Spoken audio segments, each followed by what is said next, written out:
but it's certainly not. It certainly wasn't played by the opponent. So the alternative that I thought wasn't going to be that great was Queen C4, because at least he's got, for example, Rook B4. And what am I doing? Am I going to go back to A6? Maybe White's better here. As I say, I don't really want to turn on any engine here, but so here's the trust element. The question of trust comes into this position.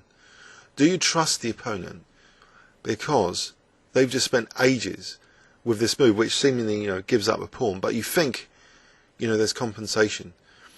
So if you remember, for example, my last round at the British, there was this D6 pawn, and because the opponent spent half an hour, I didn't take it, and I did another move, and later that D pawn was kind of very good for his strategic plans, D5, and then later giving strong grip on the C4 square, so my position collapsed later.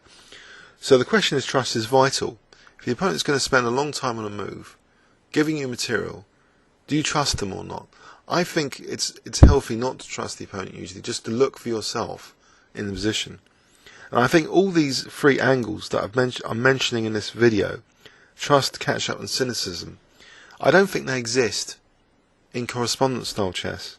I think in correspondence-style chess, you are just looking at the position, you're looking at concrete variations. And if you're treating it seriously, you're going to see a lot of variations. And you're going to play the board, and you're not going to be influenced by these external factors which take massive proportions in over the board chess. These psychological things, the opponent taking ages.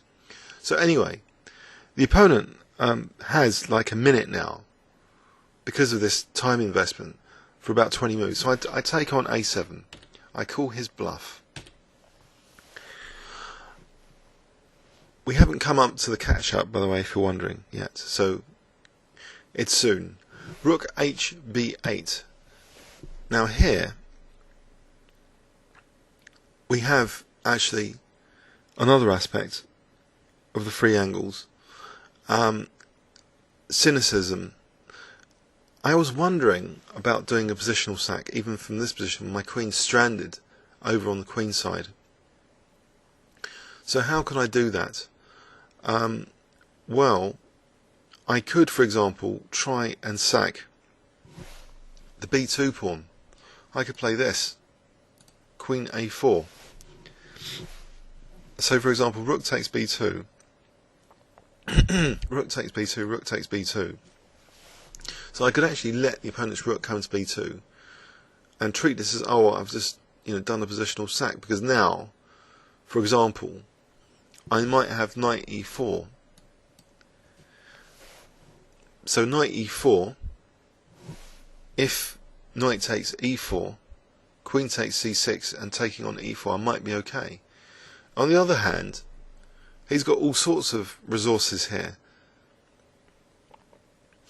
Actually, he's actually just got Queen B5 check in this position, looking at it now.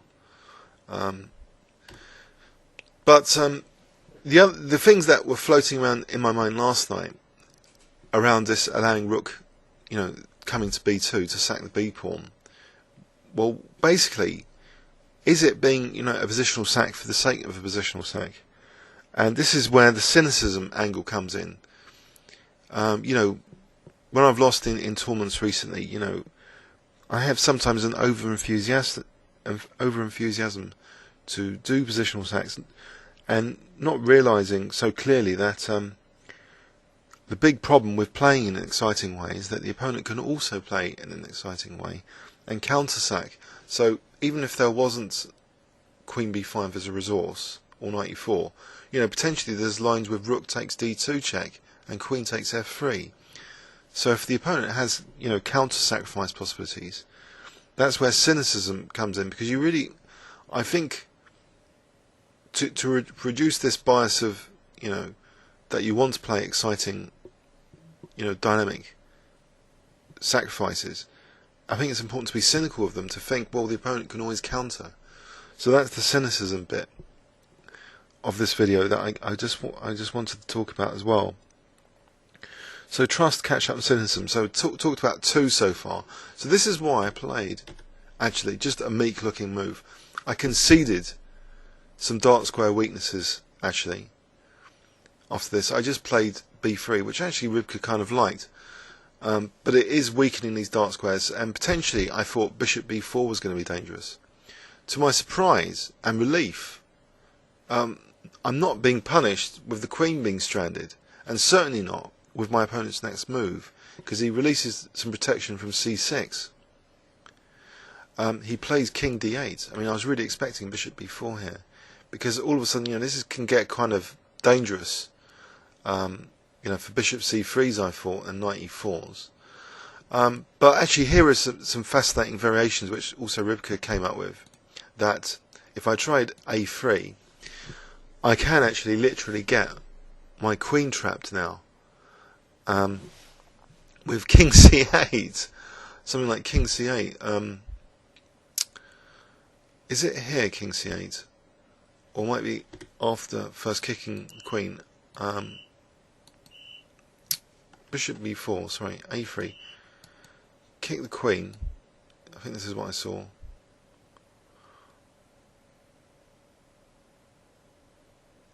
Oh, no, actually, I think it was a variation involving king c8 and king b7 to try and play rook a8. Oh, if I must turn on Rybka to show you this, I think I will. The other problem with turning on an engine is it sometimes corrupts the video recording, but I think I'm going to have to. So I'm turning it on. So what was one of the ideas here? Queen a4.